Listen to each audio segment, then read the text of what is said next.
Assalamualaikum warahmatullahi wabarakatuh. Jadi di sini saya akan menjelaskan tentang discourse and culture. Oke. Pada penjelasan di sini yaitu dari bukunya Yul, yakni tentang analisis wacana dan pragmatik lintas budaya. Jadi kalau menurut Yul, wacana itu mencakup rentengan aktivitas yang sangat luas dari analisis struktur wacana yang dilihat dari perspektif linguistik hingga analisis konteks wacana yang digunakan untuk melihat ideologis dalam suatu ujaran. Yo melihat kalau wacana ini bisa digunakan untuk penelitian yang terfokus, yakni secara sempit melihat bagaimana kata-kata seperti "oh" dan "baiklah" digunakan dalam percakapan umum. Bahkan Yul juga menjelaskan bahwa analisis wacana ini bisa digunakan untuk melihat ideologi yang dominan dalam ujaran. Seperti praktik politik maupun pendidikan. Yul menjelaskan jika analisis ini dibatasi pada pokok-pokok persoalan linguistik, maka analisis wacana hanya fokus pada catatan prosesnya saja. Namun jika analisis ini tidak dibatasi pada pokok persoalan linguistik saja, maka analisis wacana ini bisa membedah ideologi budaya dan pola pikir penutur bahasa. Nah, dalam konteks analisis wacana untuk pokok persoalan linguistik saja, Yul menjelaskan bahwa analisis ini tidak lepas dari pemahaman kohesi dan koherensi. Hal ini selaras dengan perspektif linguistik struktural. Nah, kohesi sendiri adalah hubungan antar bagian dalam teks yang ditandai penggunaan unsur bahasa dan mengacu pada hubungan bentuk dalam menyusun wacana. Contoh, Anna dan ibunya harus berpisah karena ia akan pergi ke Kanada. Nah, pada kalimat itu tidaklah kohesif. Kenapa? Soalnya kata ia tidak dijelaskan atau tidak jelas mengacu pada siapa, Anna atau ibunya. Maka dari itu, untuk mengubah kalimat itu jadi kohesif, harusnya Anna dan ibunya harus berpisah karena Anna harus pergi ke Kanada. Jadi yang sebelumnya kata ia diganti dengan nama yang dirujuk sesuai dengan konteks kalimatnya. Jadi bisa dimengerti bahwa kohesi adalah hubungan antar bagian dalam teks, seperti dalam contoh tadi, yaitu kata ia belum bisa menjadi penghubung karena membingungkan pembaca siapa yang pergi ke Kanada. Lalu Yul juga menjelaskan tentang koherensi dan tentang koherensi. Koherensi adalah pola keterkaitan antara bagian yang satu dengan bagian yang lain, sehingga kalimat memiliki kesatuan makna yang utuh. Jadi contohnya tadi, Anna dan ibunya harus berpisah karena ia harus pergi ke Kanada. Kalimat itu kalimat itu tidak kohesi juga koheren karena kata ia membuat kalimat itu lanjut. Namun setelah kalimat itu diganti, Anna dan ibunya harus berpisah karena Anna harus pergi ke Kanada. Kalimat itu jadi koheren.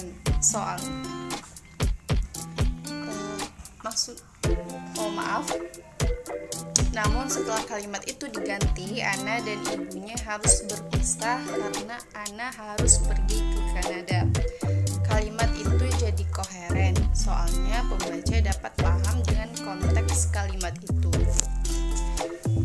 Anna dan ibunya berpisah karena Anna harus pergi ke Kanada. Intinya, ketika kalimat itu memiliki makna yang utuh, utuh, maka kalimat itu termasuk koheren.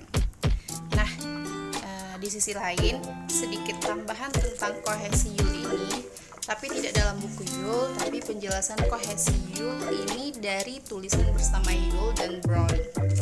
Jadi, ada piranti kohesi dalam wacana itu, yakni jenis-jenis pirantinya seperti penambahan adversatif, kausal, dan temporal.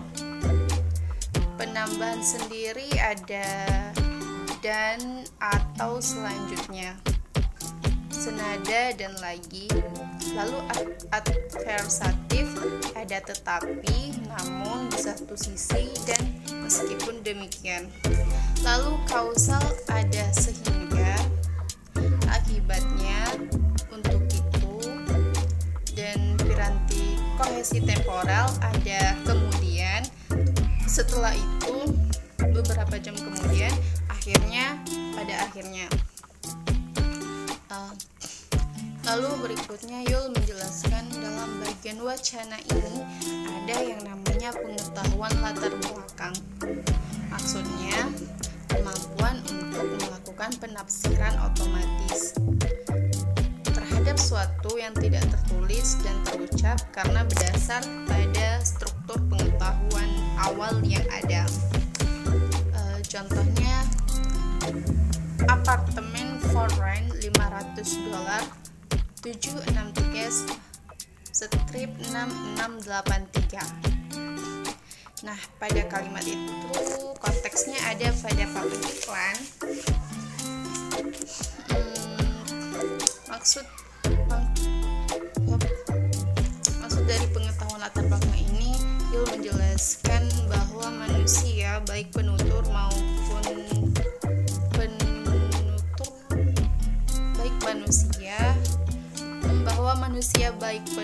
maupun petutur punya pengetahuan latar belakang sosial budaya, sehingga kalimat itu meski tampak tak lengkap tapi bisa dipahami oleh pembaca.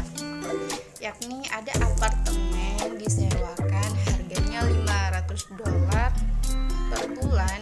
Kalau tertarik hubungi nomor 763 strip 6683. Nah, tapi kenapa pemahamannya harus $500 per bulan? Soalnya pengetahuan latar belakang bahwa sewa apartemen di kisaran harga itu, makanya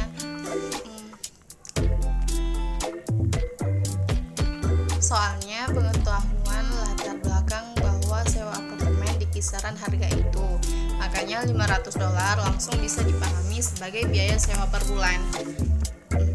Karena kalau $500 per tahun itu kemurahan, dan kalau $500 per hari itu kemahalan. Lalu berikutnya Yule menjelaskan tentang skemata budaya. Maksudnya skemata budaya adalah struktur pengetahuan dan pengalaman sebelumnya tentang budaya yang ada di dalam ingatannya sebagai komponen peristiwa yang diasumsikan. Contohnya kasus tadi yaitu apartemen for rent $500, 763 strip 6683. Pengiklanan tidak perlu menjelaskan tentang $500 per bulan, soalnya asumsi pengiklan bahwa penerima iklan sudah paham bahwa biaya rata sewa apartemen di kisaran harga itu. Pengiklan juga tidak perlu menuliskan silakan hubungi nomor, soalnya pengiklan sudah paham bahwa penerima iklan paham maksud nomor tersebut untuk dihubungi bagi orang-orang yang tertarik sewa apartemen. Lanjut di bagian akhir bab wacana ini, Yule menjelaskan tentang pragmatik lintas budaya, yakni studi perbedaan pandangan berdasarkan skemata budaya dari ruang lingkup yang luas dan cara untuk melihat penutur menyusun makna berdasarkan budaya yang berbeda-beda secara lengkap. contoh nih, ada seseorang yang pernah cerita, misal salah satu dari teman mereka ada yang baru melahirkan, lalu mereka sekelas mengunjungi teman mereka yang melahirkan itu.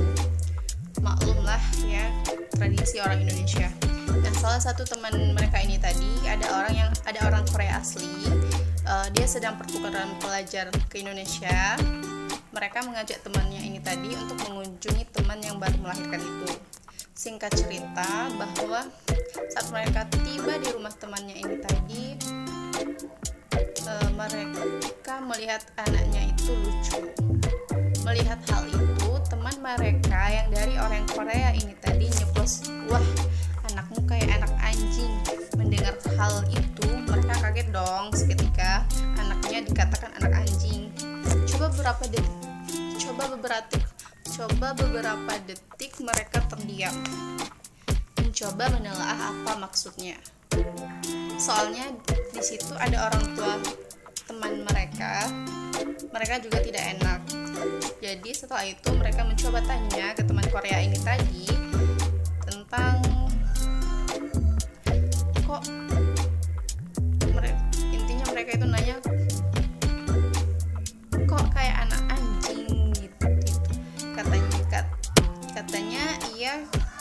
Katanya iya kayak anak anjing lucu. Oh, kami kemudian sadar ada perbedaan budaya di situ. Di Indonesia, anjing dimaknai menjadi dua hal, sebagai binatang dan sebagai makian atau hal-hal negatif. Makanya mereka kaget. Tapi setelah mendengar pernyataan teman Koreanya mereka ini tadi, mereka sadar bahwa di Korea anak anjing itu lucu. Kata anjing di Korea tidak dimaknai dengan hal negatif, bahkan mereka menganggap anjing itu sebagai suatu yang baik dan lucu. Nah, dari cerita ini tadi bahwa pragmatik lintas budaya memahami perbedaan skemata budaya yang luas seperti budaya Korea dan Indonesia. Baiklah, mungkin itu saja penjelasan saya. Wassalamualaikum